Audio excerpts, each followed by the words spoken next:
গানের তার কানে লাগাইয়া ঘুমাইতেছ রে যুবক। 5টা সেকেন্ড যদি ভাবতি যে ঘুমের মধ্যেও তো আজরাইল আসে, আমার রুমের মধ্যে যদি আজরাইল অন্ধকারে আইসা দেখে আমার কানের মধ্যে গানের তার লাগানো, হেডফোন লাগানো, আমি মুসলমান, আমি মালিকের দরবারে কেমনে জবাব দিব? রহমতের নবী বলেন, ঢোল বাদ্যের আওয়াজ যদি পাও কানে আঙ্গুল দিও, এটা শয়তানের আওয়াজ।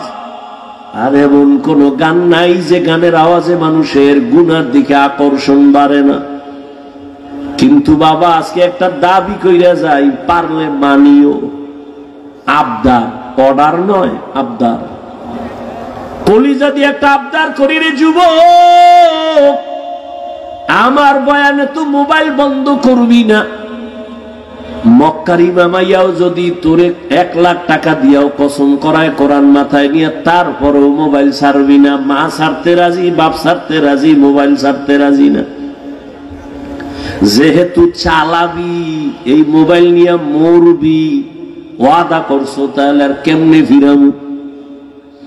তবে একটা আবদার করি, সারা রাত্র তো মোবাইলের ডিউটি নিয়েই থাকো। যখন ডিউটি শেষ হয়ে যাবে, নিয়ত করে ফেলাইছে এখন ঘুমাবো, মোবাইল অফ। ঠিক ওই সময় আমার আবদারটা পারলে একটু রক্ষা করি। মাঝে মাঝে যখন তুমি ঘুমায় যাবা, তোমার এখন ডিউটি শেষ, ওয়াদা ছিল কথা বলবা, তাও শেষ, এখন দুজনে রেস্টে যাইবা। রেস্টে যাওয়ার আগে মোবাইলের মধ্যে একটু সার্চ দিও, ইউটিউবে গিয়ে লিখবা কোরআনের তেলাওয়াত, দেখবা মক্কা মদিনার ইমামদের তেলাওয়াত চলে আসবে। তুমি একটা তেলাওয়াতের মধ্যে টাচ কইরা, চালু কইরা বালিশের পাশে মোবাইলটা ফালায় দিও। এবার তুমি তোমার ইচ্ছা মতো ঘুমায় যাও, কোরআনের তেলাওয়াত চলতে থাকবে, তুমি শুনতে শুনতে ঘুমায় যাও। একদিন তুমি নিজে কানে ধরে ওয়াদা করবা, জীবনে আর গান শুনবো না। তেলাওয়াতে কলিজা এমন ভাবে টানবে, চোখের পানিগুলো পড়তে থাকবে। মাঝে মাঝে অনুরোধ করি, একটু দেখিও। কই মোবাইল তো আমিও চালাই, তোমার থেকে দামিটাই চালাই। কিন্তু না, আলহামদুলিল্লাহ, বুঝাবার জন্য বলি, অহংকার না রে বাবা। গোয়েন্দা বিভাগের লোকেরাও যদি মোবাইলটা নিয়ে চেকিং করে, কোনদিন আমার মোবাইল একটা ফেসবুক পাবে না, আইডি পাবে না। গত ঈদে বাড়িতে গেছিলাম, রমাজানে দেশে কুয়াকাটা, আইসা ইউটিউব মাঝে মাঝে 2-1 ওয়াজ শুনতে গিয়ে দেখি মেয়েদের অ্যাড আসে, ইউটিউব ডিলিট করে ফেলাইছে। কয়েকদিন খুব খারাপ লাগছে, একটু ওয়াজ মাজ বড় বড়দের খুব খারাপ লাগছে, কিন্তু এখন সইয়া গেছে। আজও পর্যন্ত মোবাইল ইউটিউব আর ডাউনলোড করি নেই। মাওলার কাছে এমন একটা মোনাজাত নাই যে বলি না, আল্লাহ মোবাইলের গুনাহ থেকে বাঁচাও। বড় কঠিন এক পরীক্ষা মুমিনের জন্য এই মোবাইলের গুনাহ থেকে বাঁচা, বড় কঠিন এক পরীক্ষা। তুমি একটা ওয়াজ দেখবা, সেখানে মেয়েদের অ্যাড চলে আসে। অর্থাৎ গোটা দুনিয়ার আন্তর্জাতিক চক্রান্ত মুসলমানকে টার্গেট করে আছে। হুজুর ইমামতি করবা, কিন্তু ভেতরের নামাজ পড়বা ঠিক, কিন্তু ভেতরের রুহু থাকবে না। রুহু ছাড়া দেহের যেমন দাম নাই, ঠিক নামাজের রুকু আছে, সিজদা আছে, তাসবিহ আছে, কিন্তু নামাজের একটা রুহু আছে। ওইদিকে আবার কখন বয়ান করব যে নামাজের আবার রুহু কি? ওলামায়ে কেরামরা হাদিসটার ইবারত পড়ি, এতটুকু বুঝবেন। নবী বলেন, আন তা'বুদাল্লাহা কাআন্নাকা তারাহ ফাইন লাম তাকুন তারাহ ফাইন্নাহু ইয়ারাক। রহমতের নবী বলেন, তুমি এমন ভাবে নামাজে বা ইবাদত করো যেন তুমি নিজে আল্লাহকে দেখো।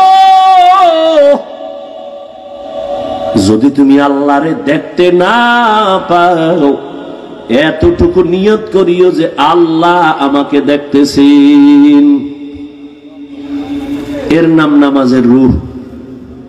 একে ভিন্ন ভাষায় বলে খুশু আর খুজু। আল্লাহর ভয় নিয়ে নামাজে দাঁড়ানো।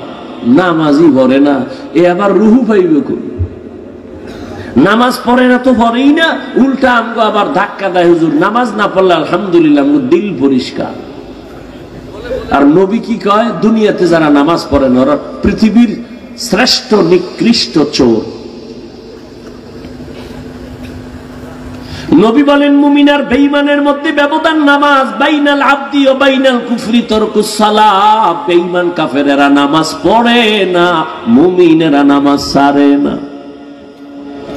यहाँ हम सब मुसाफिर दिल ना लगा,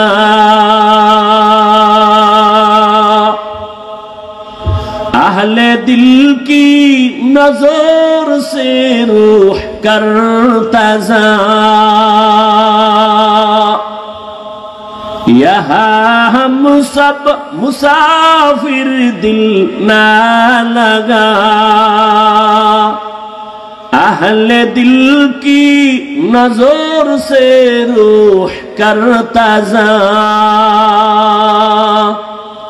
शाह दौलत सब फकीर गर नेक नहीं, शाह दौलत सब फकीर गर नेक नहीं, जिंदगी में बंदगी तू कर नहीं, जिंदगी में बंदगी तू कर नहीं, जिंदगी बे बंदगी शर्मिंदा है, जिंदगी बे बंदगी शर्मिंदा है, जिंदगी में बंदगी कुन बंदगी, बंदगी बे जिंदगी शर्मिंदगी। আমার কলিজার একটা যুবক যদি সাহস করে বলতি, ও হাফিজ ভাই, সে আড্ডা সাইরা যদি একটু নিচে নাইমাই সামগো পাও ধরতে না, আর দাড়ি কাটতাম না, আর নামাজ ছাড়তাম না, আল্লাহর কসম আমি লাপটা দিয়া নিচে আইসা পাও ধইরা ফেলতাম, আর নবীরে বলতাম কিয়ামতের দিন নবী তোমার উম্মত আমার পাও ধরার শর্তে দাড়ি রাখছে, পাও ধইরা ফেলছি, দাড়িও রাখছে, আমার নবী ফালাইয়া যাইতেন না, আমার নবী বলতেন যা উম্মত জান্নাতের দরজায় যা, আমি তোরে সারা জান্নাতে যাব না। এরে আল্লাহর বান্দারা, আকল নষ্ট হয় নাই রে যুবক, আমিও তোমার মতো যুবক, টুপি পরলে মাথাটা গরম লাগে, তোমার থেকে মোটেও কম বুঝি না, দাড়ির কারণে যৌবনের ভাব চলে যায়, কম বুঝি না, লম্বা জামাটা পরার কারণে শরীর বড় আটকা লাগে, গরম লাগে, কম বুঝি না। ও আল্লাহর বান্দা, তারপরেও কেন টুপি ছাড়ি না, নামাজ ছাড়ি না, বেপরদায় চলি না? এত মানুষ কত বাজে কথা বলে, মানুষ আমগো টুপিওয়ালা বলে গালি দেয়, কওমি বলে গালি দেয়, তাবলিগওয়ালা বলে গালি দেয়, এরপর একটা জবাবও দেই না। কেন? একটাই মাত্র কারণ, এই টুপির কারণে আমাদের বিপদ। বিপদ ওলামায়ে কেরামের তো মারাত্মক কোনো অন্যায় করে নাই, সরকারের আমরা গালি দেই না, খ্রিস্টানের গালি দিয়া বয়ান করি না, বুঝো, হিন্দুদের বিরুদ্ধে আমরা বয়ান করি না, অশালীন কথাও বলি না, এরপরও কেন আলেমের উপরে বিপদ, জেলখানায় যায়, হ্যান্ডকাপ লাগায়? একমাত্র কারণ আমরা কেন দিনের কথা বলি, মানুষকে নেশার থেকে ফিরাই। যেই কামটা র্যাব, আর্মি, পুলিশ, বিডিআর সরকারের কোটি কোটি কোটি টাকা খাইয়া অস্ত্র হাতে নিছে, সরকার কয় মরণ পর্যন্ত না, মরার পরেও সরকারি টাকা তোমার ঘরে দেওয়া হবে, অস্ত্র দিয়ে দিলাম, যাও, সন্ত্রাসী বন্ধ করো, নেশা বন্ধ করো, দেশে উশৃঙ্খলতা বন্ধ করো। এরপরও তারা হিমশিম খায়, কিন্তু কোনো অস্ত্র লাগে নাই, সরকারের 1 টাকাও আলেমের পেছনে খরচ হয় নাই। এই উলামায়ে কেরামরা হাতে পায়ে ধইরা ধইরা এদেশের মানুষগুলো মদ পান করত, বয়ান শুইনা মদ ছাইরা দিছে, বেনামাজি এখন নামাজ পড়ে। ও আল্লাহর গোলাম, আল্লাহর মোহাব্বত নিয়ে চলতেছি, এর একমাত্র উলামায়ে কেরামের অবদান। এই জন্যই বলেছি উলামায়ে কেরাম তোমার জীবনের আপন বন্ধু, আর কেউ তোমার আপন বন্ধু নাই, সব স্বার্থপর। हकीकत से तू दुनिया बेखबर है, दुनिया की नुमाइश पर नजर है, नमी गुयम के अज दुनिया जुदा बस बहर कारे के बाशी बा खुदा बाश, जिसते दुनिया अज खुदा गाफिल बुदन नेकमाशो नेकराहो फरजिंदो जन आब दर कश्ती हालाके कश्तियां ताबो अंदर जीरे कश्ती कुशती। একজনে কয় হাফিজ ভাই এডি বুঝি না, এডি কি কোন, এডি না কইলে ওয়াজ চলে না। এরকম বহু চালাক আছে না, কথা কোন বড় জ্ঞানী, বড় জ্ঞানী না হইলে হুজুরকে ভুল ধরে কেমনে? এগুলি বললে কি লাভ? এগুলি বন্ধ করেন। তোমার যুক্তি যদি আমি মাইনা বয়ান শুরু করি, তাহলে প্রশ্ন তো আমারও আছে, আমিও তো তোমার থেকে কম চালাক না। যদি আমার এলেম নাই, কিন্তু তোমার মতো চালাকের সাইজ করার মতো বুদ্ধি আছে, আলহামদুলিল্লাহ। তবে বেয়াদবি জীবনে করি না, করব না। আমার জীবনের পুঁজি হলো বেয়াদবি না করা। আমার আব্বা আম্মার দোয়া, আমার ওস্তাদের দোয়া, উলামায়ে কেরামের দোয়া, আল্লাহর রসুলের স্পষ্ট সহিহ হাদিস যে আদব রক্ষা করে জীবন চালাবে, আল্লাহ তার মর্যাদা সবার উপরে উঠাবেন। বিনয়ী জিন্দেগি বড় দামি এক জিন্দেগি। ও যুবক, তুমি যে আমাকে প্রশ্ন করছো ফার্সি এই কবিতাগুলো না বললে কি বয়ান চলে না? কেউ তো বুঝেই না। আমি যদি তোমাকে প্রশ্ন করি, আমি যে হাদিসের ইবারাত পড়ি, কোরআনের আয়াত পড়ি, একজনেও তো আয়াত পড়তেই পারে না, তো আয়াত বাদ দিয়ে দেই, হাদিস বাদ দিয়ে দেই। যুক্তির নাম ইসলাম না। এত বড় এলেমওয়ালা ইবলিস আল্লাহর সামনে যুক্তি দিতে গিয়া জীবনটা সব শেষ করলো। অথচ ইবলিস ছিল আল্লাহর কাছে বড় প্রিয় ব্যক্তি। জমিনে এমন কোন ইঞ্চি জায়গা নাই যেখানে ইবলিসের সিজদা পড়ে নাই। ফেরেশতাদের উস্তাদ সেই ইবলিসের আল্লাহ তার ইবাদতে খুশি হইয়া উপাধি দিছে ইবলিস মুত্তাকি, ইবলিস ওলি, ইবলিস আরেফ, ইবলিস বুজুর্গ। কিন্তু আল্লাহর সামনে এলেমের হেডম দেখাইতে গিয়া এক যুক্তিতে ইবলিস জীবনের তরে ধ্বংস হয়ে গেল। এই জন্য যুক্তি দিতে দিতে দিতে দিতে অনেক মানুষ জাহান্নামের দিকে চলে যায়। আর যারা নিজের ছোট মনে কইরা চলে, আল্লাহ আমার এলেম নাই, কিছুই নাই, মাওলা আমি তোমার দরবারের একটা কুত্তার থেকেও খারাপ। কারণ একটা কুত্তা মালিকের লাত্তি খাইয়াও মালিকের গোলামি করে। আর আল্লাহ তোমার দাও পানি, তোমার দাও সূর্যের আলো, চাঁদের আলো, সব আমি ভোগ কইরাও আমি তোমার হুকুম মানি না। আমার মতো খারাপ কেউ নাই, মনে হয় যেন একটা কুকুরের থেকেও আমি বড় খারাপ। ও পর্দার আড়ালের আম্মা জানেরা, এতক্ষণ আমি আপনাদের সন্তানদেরকে যে কথাগুলো বুঝাইলাম, এগুলো বাস্তবায়নের জন্য আপনার দোয়া, আপনার অবদান ছাড়া হবে না। কারণ এই জমিনে আপনারা হলেন গাছ, আর আপনাদের ফসল হলো সন্তান। ভালো ফল হলে তো ভালো গাছ দরকার। আম্মা জান, আপনার আদর্শের কারণেই তো সন্তান আদর্শবান হবে। গাছ ভালো হলেই তো ফল ভালো হবে। এই জমিনের মধ্যে সময় দিলে একটা কিস্সা শোনাবো, শুনবেন? ভালো করে শুনো যুবক। হেদায়েতের মালিক আমার আল্লাহ। এক ছোট ভাই বিয়া কইরা বড় ভাই বিয়া করে নাই। ঘটনাটা অনেক জায়গায় বলি, আজও আমি 5 মিনিটে বলার চেষ্টা করি। ছোট ভাই বিয়া করলো, সন্তান হলো, বড় ভাই করে না। একদিন কয় ভাইয়া তুমি বিয়া করো না কেন? কয় মাইয়া ভাই না, এদেশে মাইয়ার অভাব। কলেজের গোড়ায় দাঁড়াইলে শত শত মেয়ে, ডানা কাটা ভরি। কেন তুমি মেয়ে পাও না? কয় না, জাতের মেয়ে পাই না। ছোট ভাই ভাবলো মনে হয় যেন একটা সুন্দরী রূপসী একটা সম্ভ্রান্ত পরিবারের মেয়ে চাই। খুঁজা খুঁজা বাইর করছে, কইরা কয় ভাইয়া ভালো পরিবারের একটা মেয়ে পাইছি। কি কয়? কলেজে পড়ে, ভালো একটা মেয়ে পাইছি, ইংলিশ মিডিয়ামে পড়ে, বাবা অনেক টাকাওয়ালা। বড় ভাইকে আমি এই মাইয়া চাই না। তা কি চাও এটা কও। এবার ভাই ডাক দিয়া কয়, ও ছোট ভাই শুনো, আমি একটা জীবনে মেয়ে চাই, আমার জীবন সঙ্গিনী হবে যে আমার হাত ধইরা আমাকে জান্নাতে নিয়ে যাবে। কোথায় নিবে? কি যুবক বিয়া করছো? কোরআন শপথ করছো না? কয় হুজুর আমার সাথে তো শপথ করছে মাইয়া, জীবনে আর না। আমি বললাম ওই মাইয়ার সিরিয়াল কত জানোনি? কয় না।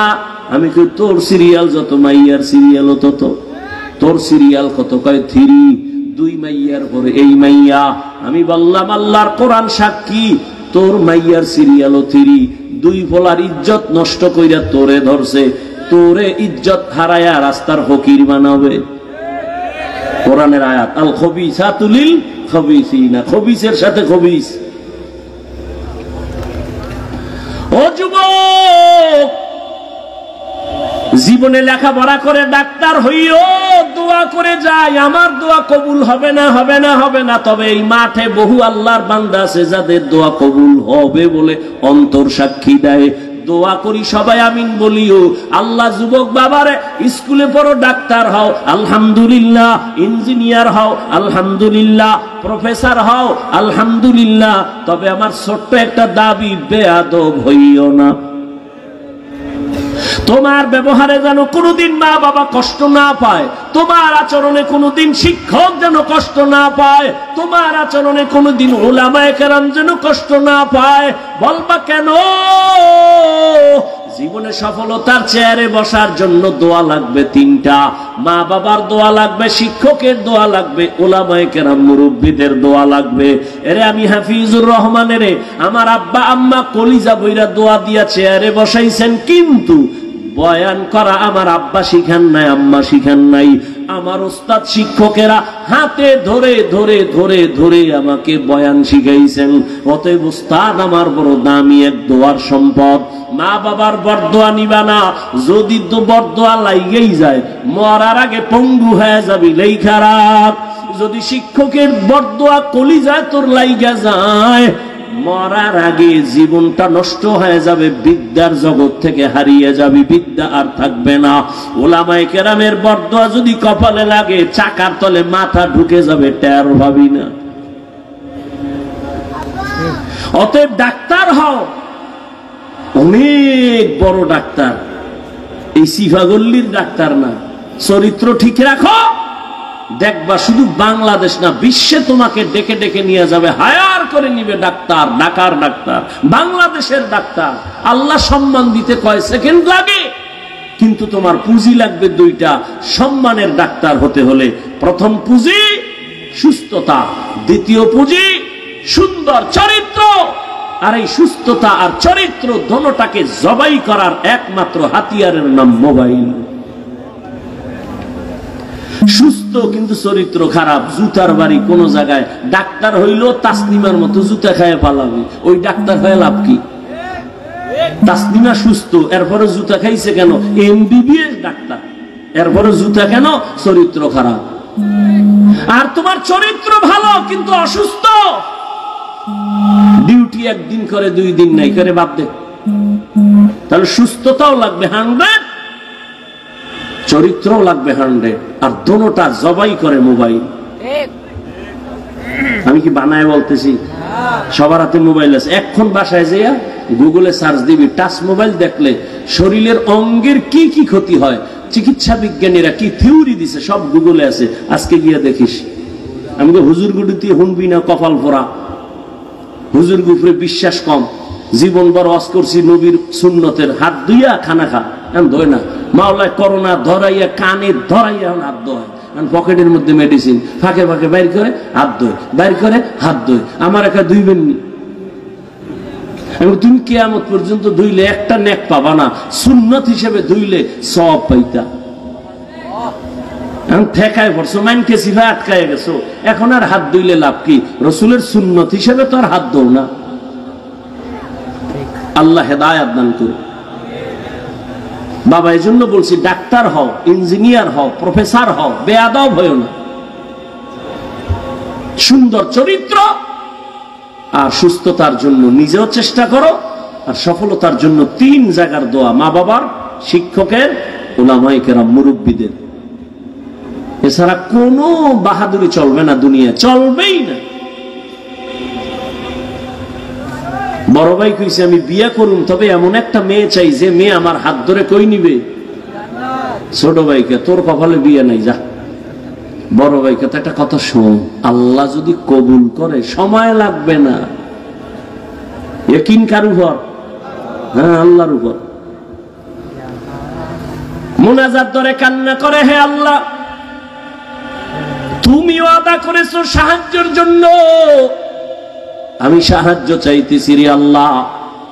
এমন একটা বিবি আমার জন্য মেয়ে মিলায় দাও, আমি টাকা চাই না, বাড়ি চাই না, তবে এমন একটা আদর্শবান চরিত্রবান মেয়ে চাই যে আমাকে হাতে ধরে জান্নাতের পথে আগায় নিবে। দোয়া চলতেছে, খবর পাইছে পাশের এলাকায় একজন বুজুর্গ আল্লাহওয়ালা আছে, মসজিদে মানুষ দোয়ার জন্য যায়, ও গেছে ফজরের নামাজ গিয়ে আদায় করেছে। মোনাজাত দিয়ে দিব? আরে ভাই মোনাজাত তো দিব, একটু ধৈর্য ধরো না। আগে আগে বাসায় যাবা, খোদায় না নিলে কেমনে যাবা? একজনে আগে রওনা হয়েছে বাসায় যাবে, আর একজনে বইয়া মোনাজাত দিয়ে এরপরে আস্তে আস্তে রওনা হয়েছে। হে যাই দেহে হে আগের 1 ঘন্টা আগের বেড়া রাস্তায় খাড়ায় রয়েছে, কিও চাক্কা সাইরোটা শেষ, হসপিটালও নাই রাইতে কই পাবো। এখানে 1.5 ঘন্টা বইয়া শেষ পর্যন্ত হাঁটতে হাঁটতে হাঁটতে হাঁটতে বাসায় গেছে ফজরের সময়। আর এই যে আগে শেষে মোনাজাত দিয়ে গেছে, হে গাড়ি নিয়ে খুব দ্রুত বাসায় গেছে। মাওলায় না নিলে কেমনে যাবা? জীবনে তো কম ঘুমাও নাই, জীবনে তো রাত্র সজাগ থাকছো, গুনাহ কইরা একটা রাত্র কি নেক কইরা থাকছো? আল্লাহ জিগাইলে বলবা হ্যাঁ থাকছি, তোমার জন্যই এই সময় দিছি, নাইলে এখানে কেউ জোর কইরা ঢুকায় নাই। ও আল্লাহ তোমার মোহাব্বত এখানে ঢুকছি এবং মোনাজাত দিয়ে গেছি, একটু চোখের পানিও ছাড়ছি। ও আল্লাহ তুমি এই উসিলায় কি মাফ করবা না? আমি তো মাফ করার জন্য বাহানাই তালাশ করি, একটা সুযোগ খুঁজতেছি, একটা লাইন খুঁজতেছি, লাইন আছে কিনা দেখি। লাইন যখন পাইয়েই গেছি, কোনো লাইন নাই। নাম কি? নাম হইলো আব্দুর রহমান। এটাও একটা লাইন, সহিহ হাদিস। আল্লাহ কয় যা তোর এই নামের উসিলায় জান্নাত দিয়ে দিলাম। তো তোমার নামও তো লাইন মতো নাই।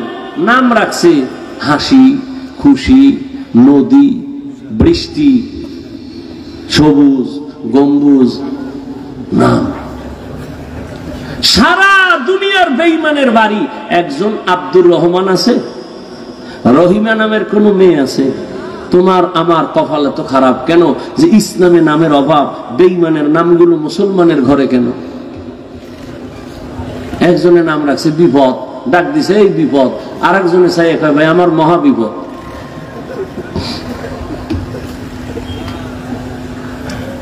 আগে সন্তান হইলে দৌড়েই যাইত বড় হুজুরের দ্বারে, হুজুর একটু খেজুর মুখে নিয়ে দেন আর একটা নাম রাইখে দেন, সুন্দর একটা নাম। এখন লাগে না, ওই যে গজব মোবাইল খুঁজছে, খুঁজে টুজে পাইছে একটা নাম, দুনিয়ার আকাম সাকামের নাম এটা একটা দিয়ে দিছে। আর নাম যখন রাখছে, এটার একটা নামের অ্যাকশন একটা আছে। নাম আবু বকর, খুব নরম, নাম ওমর, খুব গরম। নামের একটা বরকত আছে।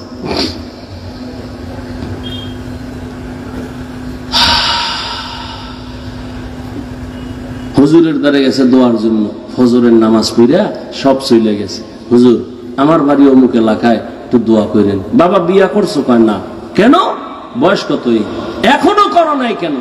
কয় মাইয়া ভাই না। কি মাইয়া চাও? কয় হুজুর আমি আল্লাহর কাছে দোয়া করি এমন একটা মেয়ে চাই যে মেয়ে আমাকে বিবি হইয়া সহযোগিতা করে জান্নাতের পথে আগায় দিবে। হুজুর কয় দোয়া করি। কথা চলতেছে, হঠাৎ এমন একটা ঘটনা। কার ঘটনা নামটা শেষে বলবো, গুগলে গিয়া সার্চ দিয়া নাম বাইর করবি। ও দুনিয়ার সন্তান, আর তুই কেমন সন্তান হইলি একটু নিজেরে যাচাই করবি। ঘটনার শেষে নামটা বলতেছি। হঠাৎ মসজিদের বারান্দার বাহির থেকে একটা কচি কণ্ঠে মেয়ের সালামের আওয়াজ। একটা মেয়ে ডাক দিয়া সালাম দিছেন, আসসালামু আলাইকুম হযরত, আমি এই এলাকার মেয়ে, গরিবের সন্তান, দোয়ার জন্য আসছি। হুজুর ডাক দিয়া কয়, রে মা তোমার আব্বা কি করে? কয় নাই। বলে তোমার বয়স কত? এত। কয় বিয়ার বয়স তো পারায় যাচ্ছে, কেন বিয়া করো না রে মা?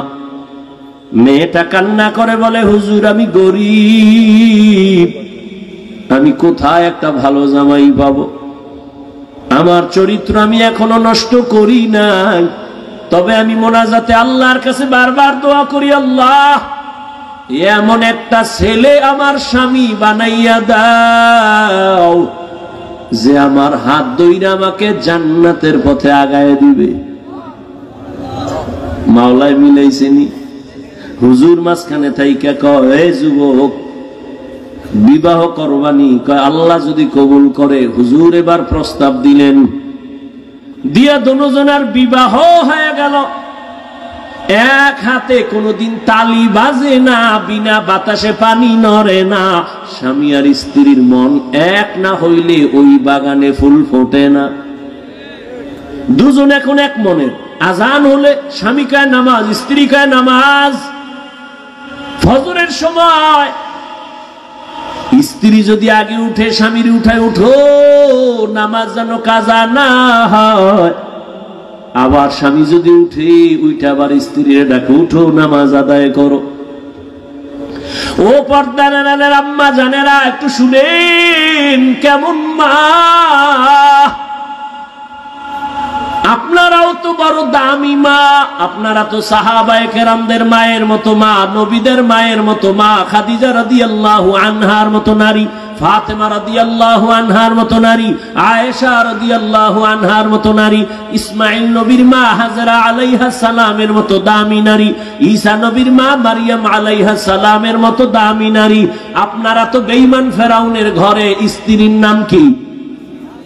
আসিয়ার মতো দামি। বলে কত বড় বেঈমান ফেরাউন, নিজেরে খোদা দাবি করেছে আল্লাহর বিরুদ্ধে গিয়া, অথচ তার ঘরে আসিয়া এত আল্লাহর আশিকা হয়ে গেল। নবীজি বলেন কিয়ামতের দিন জান্নাতে আসিয়ার সাথে আমার বিবাহ হবে। সুবহানাল্লাহ বলবেন না? এখন একটা প্রশ্ন আসতে পারে, ফেরাউনের বউ এর লগে রসুলের বিয়ে হইব? ইমান আছে ঠিক আছে, কিন্তু এত বড় বেঈমানের বউ? না, বিয়ে হইছে ঠিক ফেরাউনের, কিন্তু এক সেকেন্ডের জন্য আসিয়ার সাথে ফেরাউনের এক সেকেন্ডের জন্য এক বিছানায় শরীরের সাথে টাচ হয় নাই। কেন? আল্লাহ রাব্বুল আলামিন আসিয়ার ইমানের বরকতে ওই ফেরাউনকে যৌবন থেকে চিরদিনের জন্য একেবারে মুক্ত করে দিছে। ওর জীবনে এক সেকেন্ডের জন্য যৌবন ছিল না ফেরাউনের, একটা সন্তানও নাই, আসিয়ার শরীরে টাচ জীবনে করে নাই। নবী বলেন আসিয়ার সাথে আমার জান্নাতে বিবাহ হবে। আরে আম্মা জান, আপনার স্বামী তো ফেরাউনের মতো খারাপ না। আম্মা আপনি কি পারতেন না 5 ওয়াক্ত নামাজ পড়ে স্বামীর জন্য কলিজা দিয়া দোয়া করতেন? আল্লাহ, একটা স্বামী আমার দিন নাই রাত নাই বাইরে ঘুরে আর কষ্ট করে, নিজের জন্য কোনো স্বামী কষ্ট করে না। সন্তানের মুখে হাসি ফুটাবার জন্য গাধার মতো কষ্ট করে, স্ত্রীর মুখে হাসি ফুটাবার জন্য পুরুষ কষ্ট করে। ও আল্লাহ, আমার স্বামীর কামাইতে বরকত দাও, আমার স্বামীরে হেফাজত করো। আর ঘরে আসলে বুঝাইতেন স্বামী নামাজ পড়ো, হালাল ভাবে চলিও। মা বাবার মায়া ত্যাগ কইরা আসছি তোমার ঘরে, না খাইয়া থাকলেও আসি, খাইয়া থাকলেও আসি, তবে আমার জীবনের দাবি, অবৈধ টাকা ঘরে আনবা না, হারাম টাকা খাইয়া নিজেদের রক্ত, সন্তানের রক্ত কখনো নাপাক করব না। আম্মাজান যদি স্বামীরে বুঝাইতেন, কোন স্বামী হারাম টাকা ঘরে নিত না। সন্তানের যদি বুঝাইতেন, বাবা আমি তোর মা, কোন দিন মরে যাব জানি না, তবে তোর কাছে আমার জীবনের দাবি, কোনদিন মিথ্যা কথা বলবি না, কারো সাথে বেয়াদবি করবি না। সন্তান আস্তে আস্তে আপনার কথায় আদৌ বলা হয়ে যেত। ডাক্তার হলেও সন্তান দোয়া করত কোরআন ভরিয়া, ইঞ্জিনিয়ার হলেও দোয়া করত। এরে আম্মা জান, আপনার মতো কত মা এখনো খুঁজলে পাওয়া যাবে এলাকায়, নামাজ পড়ে, পর্দা করে, স্বামীর মাল হেফাজত করে, সন্তানগুলো আদর্শওয়ালা বানানোর চেষ্টা করে। আম্মা জান, আপনি কেন পারবেন না? ও বোনেরা, আপনার মতো কত বোন স্কুল কলেজে পড়ে, নামাজ পড়ে, পর্দা করে, মোবাইলে চরিত্র নষ্ট করে না, বিক্রি করে না। ও বোনেরা, আপনারা কেন পারবেন না? ও বৃদ্ধ বাবাজি, আপনার মতো কত বুড়ারা মসজিদে গিয়ে নামাজ পড়ে, আপনি কেন পারবেন না? ওই স্বামী আর স্ত্রী দুইজনে এক মনের হইয়া মোনাজাত করে, দোয়া করে, আল্লাহ দোয়া কইরা পাইছি দুইজনে স্বামী আর স্ত্রী। আর একটা দোয়া জীবনে আছে, দোনোজনে কান্দে আর আল্লাহর কাছে দোয়া করে, ও দয়ার মালিক, একটা নেককার সন্তান আমাদের দান করো, যেই সন্তানের দ্বারা আমগো ইজ্জত বাড়বে, সমাজের আলো ছড়ায় যাবে। ওই সন্তান দিয়ে লাভ কি যে মা বাবার ইজ্জত নষ্ট হবে? আল্লাহ এত দোয়া কবুল করলেন, এই দোয়াটা কবুল করবেন না, এটা হতে পারে না। দোয়া কবুল হয়ে গেছে, নেককার একটা ছেলে আল্লাহ দান করছেন। ছেলেটারে দুনিয়াতে আসা মাত্র নবীর তরিকায় ডান কানে আজানের আওয়াজ, বাম কানে ইকামতের আওয়াজ, ছেলেটারে আদর্শ দিয়া বড় বানাইলেন। অল্প বয়সে যৌবন যখন চলে আসলো, এই যুবক তো সেই যুবক, গোটা দুনিয়াটাকে আগুন লাগায় দিল। ইহুদি বেঈমানেরা ওর নাম শুনতেছে কেমন যেন আতঙ্ক, মাথাটা গরম হয়ে যায়। বাইতুল মুকাদ্দাস মুসলমানের প্রথম কিবলার ওখানে ইহুদির একটা ধমক দিয়া সব সরায় বাইতুল মুকাদ্দাস হাতে নিল। মালয়েশিয়া, রাশিয়া সব বেঈমান, সিরিয়ার বেঈমানের মোকাবেলায় মোটামুটি দুনিয়াটা বিজয়ের ডঙ্কা বাজায় দিল। ইতিহাস যারা জানো, এই লোকটার নাম জানে না এমন কোন হিন্দু নাই, বৌদ্ধ নাই, মুসলমান নাই। সারা দুনিয়ার ইতিহাসবিদরা এই যুবকের নামটা জানে, যেই যুবক দুই মা বাবার দোয়ায় হইছে। এমন মা দোয়া করছে স্বামী চাই জান্নাতে নিবে, এমন বাবা দোয়া করছে বউ চাই জান্নাতে নিবে। এই দুইজনের দোয়ায় সন্তান আসছে এক জগৎ বিখ্যাত অগ্নি শর্মা, এমন এক আল্লাহর মহব্বতের বান্দা, যার হস্তক্ষেপে ইসলামের পতাকা উড্ডীন, বেঈমান নিপাত হয়ে গেছে, পরাজয় বরণ করেছে।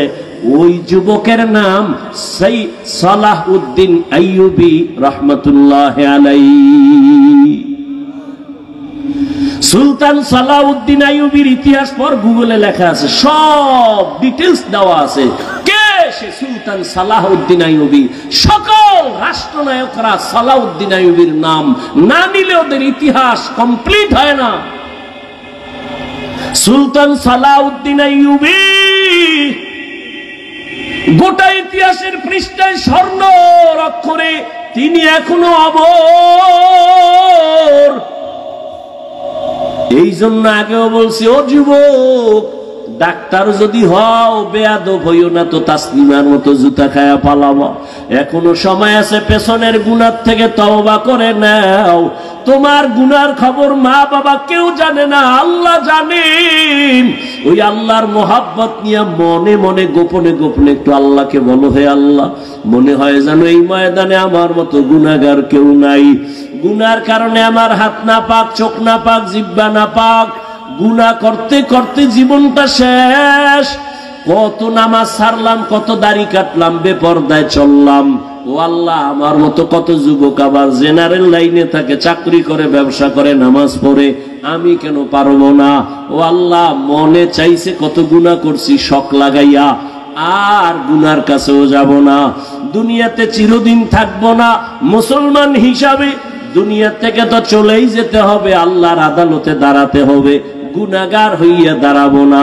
আজকে থেকে তওবা করলাম, নামাজ ছাড়ছি আর ছাড়বো না, বেপরদায় চলছি আর চলবো না, দাড়ি কাটছি আর কাটবো না। তবে সবার কপালটা খুলবে না। বয়ানের শুরুতেই কিন্তু বলেছিলাম আবু জাহালের কথা, ওমরের কথা। জানি না কার কপাল কোন দিকে যাবে। অনেকে বয়ান শুই না বাইরে গিয়ে আবু জাহালের মেজাজ নিয়ে চলবে আর বিরোধিতা করে আরো গুনার পাল্লা ভারী করবে। আর একদল ওমরের মেজাজওয়ালা চোখের পানি ছেড়ে গুনার কথা স্মরণ করে তওবা করবে, ফজরে মসজিদে চলে যাবে। ও আল্লাহ, জানি না এই ময়দানে কারা তওবার নিয়ত করেছে। তবে আবদার, ও যুবক বাবারা, যেখানেই থাকো আল্লাহর মোহব্বত নিয়ে চলো, মা বাবার দোয়া নিয়ে চলো, আল্লাহর কাছে তওবার নিয়ত বলো, হে মালিক আর মা বাবারে কষ্ট দিব না। উলামায়ে কেরামের দোয়া নিয়া, নবীর তরিকা মেনে, শিক্ষক মুরব্বীদের দোয়া নিয়ে চলবো। আল্লাহ তুমি আমার তওবা কবুল করো। এরকম খাঁটি নিয়তে তওবা করার যাদের অন্তর তৈরি, মুনাফিকি নাই, যাদের নিয়তটা খাঁটি, শুধু তাদেরকে বলবো দুটো হাত আল্লাহকে দেখাইয়া দাও। আয় আল্লাহ, আমাদের তওবা কবুল করে নেন, আমাদের হাত কবুল করে নেন। তওবার উপরে মজবুত হইয়া চলার মতো তৌফিক দান করেন, আমিন।